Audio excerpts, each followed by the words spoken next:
পৃথিবীতে যুগে যুগে এমন কিছু মানুষ জন্ম নেয় যারা মরেও অমর হয়ে থাকেন। এই পৃথিবীর কোনো জীবিত মানুষ নিয়ে যতবার আলোচনা হয়, মহাকালের মহাজ্ঞানী এই মৃত মানুষগুলো নিয়ে তার চেয়ে অনেক বেশি আলোচনা হয়। আজকে আলোচনা করছি এমন এক মহান বিজ্ঞানীকে নিয়ে যার নাম আইনস্টাইন। আইনস্টাইনের জন্ম হয়েছিল 1879 সালের 14 মার্চ জার্মানিতে। আইনস্টাইন ছিলেন ইহুদি, কিন্তু স্কুলে তাকে ক্যাথলিক ধর্মের নিয়ম কানুন মেনে চলতে হতো।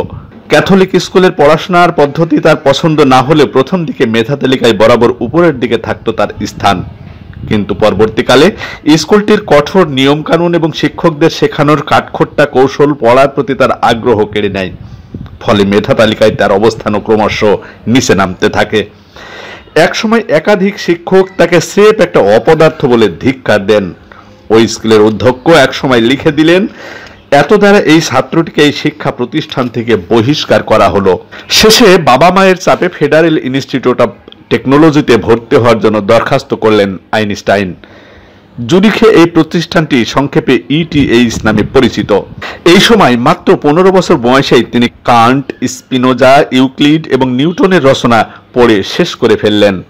বিজ্ঞান ও দর্শনের সাথে তিনি নিয়মিতভাবে পড়তেন গেটে এবং শেক্সপিয়ারের বই। জুরিখ বিশ্ববিদ্যালয় থেকে স্নাতক হয়ে সাংসারিক প্রয়োজনে চাকরির জন্য বিভিন্ন স্কুলে দরখাস্ত করতে আরম্ভ করলেন আইনস্টাইন। অনেকের চেয়ে শিক্ষাগত যোগ্যতা তার বেশি ছিল, কিন্তু কোথাও তার চাকরি হলো না। তার অপরাধ, তিনি ইহুদি। নিরুপায় হয়ে আইনস্টাইন বাড়ি বাড়ি গিয়ে ছাত্র পড়াতে আরম্ভ করলেন। এই সময় পেটেন্ট অফিসে ক্লার্কের চাকরি নিলেন। 1902 সাল থেকে 1909 সালের জুলাই মাস পর্যন্ত এই পেটেন্ট অফিসেই চাকরি করতেন আইনস্টাইন। এই সময় কাজের ফাঁকে তিনি প্রচুর পরিমাণে পড়াশোনা, চিন্তাভাবনা এবং গবেষণা করার সময় পেতেন। আইনস্টাইনের পিএইচডি থিসিসের মূল প্রেরণা, যে থিসিসটি 1905 সালে শেষ করেন তিনি। 1905 সালের 20 জুলাই আইনস্টাইন তার থিসিসটি জুরিখ বিশ্ববিদ্যালয়ে জমা দেন। আইনস্টাইনের এই গবেষণায় না ছিল কোনো ল্যাবরেটরি, না ছিল কোনো যন্ত্রপাতি। তার একমাত্র অবলম্বন ছিল খাতা, কলম আর তার অসাধারণ চিন্তা শক্তি। অবশেষে শেষ হলো তার গবেষণা। তখন তার বয়স মাত্র 26 বছর। একদিন 30 পাতার একটি প্রবন্ধ নিয়ে হাজির হলেন বার্লিনের বিখ্যাত বৈজ্ঞানিক পত্রিকা অ্যানাল্যান্ডার ফিজিক্সের অফিসে। 1905 সালে প্রকাশিত হলো তার আরও 4টি রচনা। প্রথমটি আলোর গঠন এবং গতি সম্পর্কে, দ্বিতীয়টি অ্যাটমের গতি প্রকৃতি, তৃতীয়টি ব্রাউনিয়াম মুভমেন্টের ক্রমবিকাশের তত্ত্ব, চতুর্থটি তার বিখ্যাত আপেক্ষিকতার তত্ত্ব। তার এই সকল তত্ত্ব বিজ্ঞানের জগতে এক নতুন দিগন্ত উদ্ভাসিত করল। এই আপেক্ষিকতা বলতে বোঝায় কোনো বস্তুর সঙ্গে অন্য বস্তুর তুলনা। আইনস্টাইন বললেন, আমরা যখন কোনো সময় বা স্থান পরিমাপ করি তখন আমাদের অন্য কিছুর সাথে তুলনা করতে হয়। তিনি বলেছেন, আলোক, বিশ্বজগৎ, কাল এবং মাত্রা সবই আপেক্ষিক। আইনস্টাইন বললেন, আমাদের মহাবিশ্বে একটি মাত্র গতি আছে যা আপেক্ষিক নয়, অন্য কোনো গতির সাথে তার তুলনা হয় না। এই গতি হচ্ছে আলোকের গতি।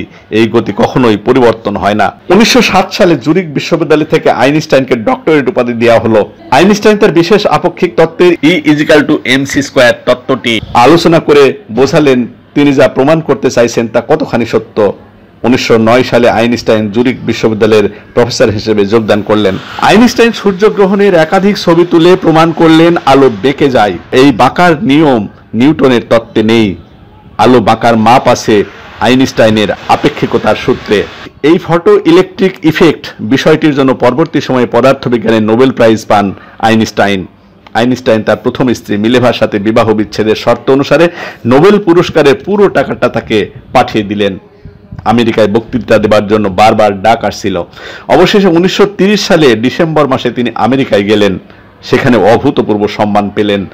শুধু আমেরিকা নয়, যখন যে দেশেই যান সেখানেই পান সম্মান আর ভালোবাসা।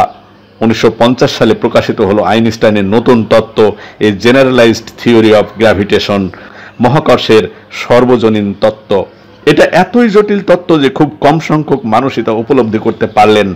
যখন বিজ্ঞানীরা তাকে তার নতুন তত্ত্ব নিয়ে আলোচনা করতে বললেন, তিনি সকৌতুকে বললেন 20 বছর পর এর আলোচনা করা যাবে। দ্বিতীয় বিশ্বযুদ্ধের পর গড়ে উঠল নতুন রাষ্ট্র ইসরায়েল। আইনস্টাইনকে আমন্ত্রণ জানানো হলো নতুন রাষ্ট্রের রাষ্ট্রপতি হবার জন্য। আইনস্টাইন জানালেন, প্রকৃতির তত্ত্ব কিছুটা বুঝলে মানুষ্য রাজনীতির কিছুই বুঝেন না তিনি। 1955 সালের 18 এপ্রিল তিনি শেষ নিঃশ্বাস ত্যাগ করেন। বর্তমান বিশ্বের সবচেয়ে আলোচিত মানুষ আজও আইনস্টাইন।